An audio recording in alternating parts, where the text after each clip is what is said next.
L'épisode du jour, c'est un petit test d'une nouveauté 2022. Vous l'avez certainement vu dans la plupart des magazines, puisqu'il a été présenté il y a quelques temps. Il s'agit du Santa Cruz Eclair, modèle 2022, avec sa nouvelle batterie, sa grande batterie de 725 Wh, associée à un moteur Shimano EP8, entièrement paramétrable. On a profité du Vélo Vert Festival pour tester cette machine. Et bien là, forcément, on est en haut du panier avec que du beau, que du haut de gamme.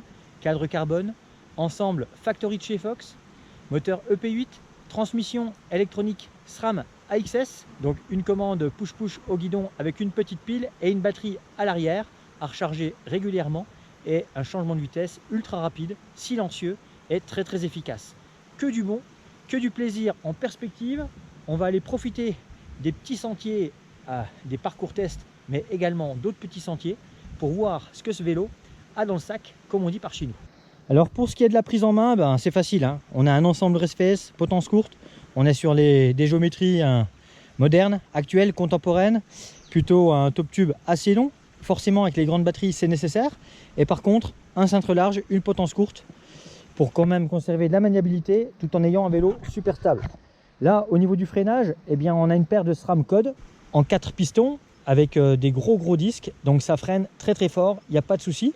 Tige-selle Fox Factory pour la tige-selle télescopique, et on a l'écran haut de gamme, celui qu'on a déjà depuis quelques années sur le Steps EU1000.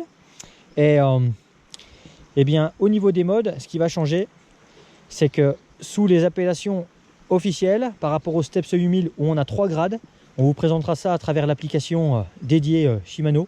On va pouvoir régler chacun des modes de façon beaucoup plus personnalisée que 3 niveaux fixes. Donc là on a tous les niveaux qui sont enregistrés, mais qui sont personnalisés, donc d'un vélo à l'autre tout peut changer. Il faut vraiment regarder l'application pour voir ce qu'il en est réellement à l'intérieur. Et puis après, bien sûr, le reste, on est sur une suspension avec pivot virtuel, la possibilité de mettre un porte-bidon, ça c'est quand même plutôt pas mal. Donc là c'est un porte-bidon central, donc on va pouvoir glisser qu'un petit bidon avec un porte-bidon à ouverture latérale gauche ou droite. On pourra certainement mettre un bidon à peine plus grand, peut-être 650 ml. Donc voilà pour ce qui est du statique. Et voilà, hein, sur un petit bidon de 500, ça rentre et ça sort facilement. Sinon, la transmission électrique à l'arrière, il va pas falloir taper une souche, parce que là ça fait un petit peu de sous. C'est d'ailleurs amusant, ce vélo motorisation Shimano, mais frein et vitesse SRAM. Allez, assez parlé, place au terrain, c'est parti mon kiki.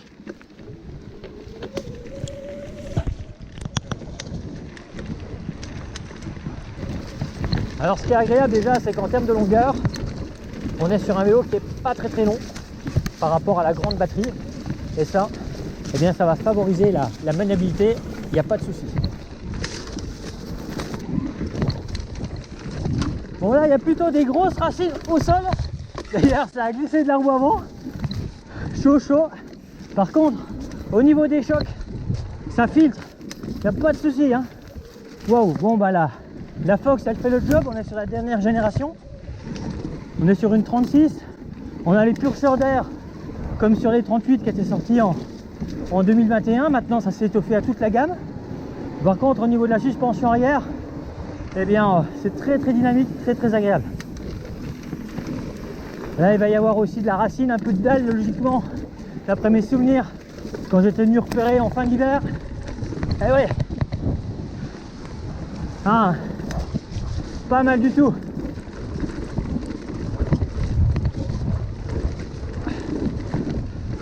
Alors ça tape en vrai, le vélo filtre, mais à mon avis c'est peut-être le stabilisateur de la caméra qui suit pas. Alors sur du cassant, je pense que c'est un vélo qui a des grosses possibilités par rapport à ce qu'on vient de voir. Ça, il n'y a pas de souci. Et là on est vraiment sur du cassant.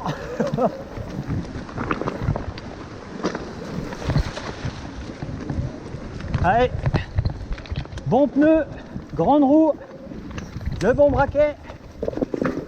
Vraiment des grosses possibilités pour ce Santa. Alors ça c'est le Eclair, hein, c'est le petit frère du Bullet. On tâchera de tester le Bullet également. Et c'est assez impressionnant comme ce vélo se joue des obstacles. Il n'y a pas de souci. Efficace la machine. Alors là, on va aller essayer de trouver quelque chose d'un peu raide et on regardera à l'intérieur de l'application comment ce vélo a été réglé. Alors avec ses 85 Nm, eh bien le P8 respire beaucoup mieux que le Stepso 8000 hein. Ça c'est évident. Là je roule sans problème au seuil à 25 km/h, ce qui n'est pas forcément évident avec une autre motorisation. Bon, si on prend du plus raide, hein, il a aussi ses limites et il vous transportera par pas, il vous ne transportera pas partout à 25 km/h au taquet. Il pousse bien, mais c'est vrai qu'à ce jour, avec ces histoires de rapport poids-puissance, il faut vraiment être très léger pour pouvoir rouler taquet, limite d'assistance en permanence en montée. Il permet quand même de prendre très rapidement du dénivelé en quelques minutes et hop, on est en haut du festival. Bon, c'est pas forcément le meilleur endroit pour se faire un avis sur un vélo, mais bon, le dévers est passé sans poser la fesse. Je sais pas si on aura l'occasion de repasser par ici pour l'épreuve, la course électrique de dimanche. À mon avis, c'est l'enduro qui est passé par là aujourd'hui.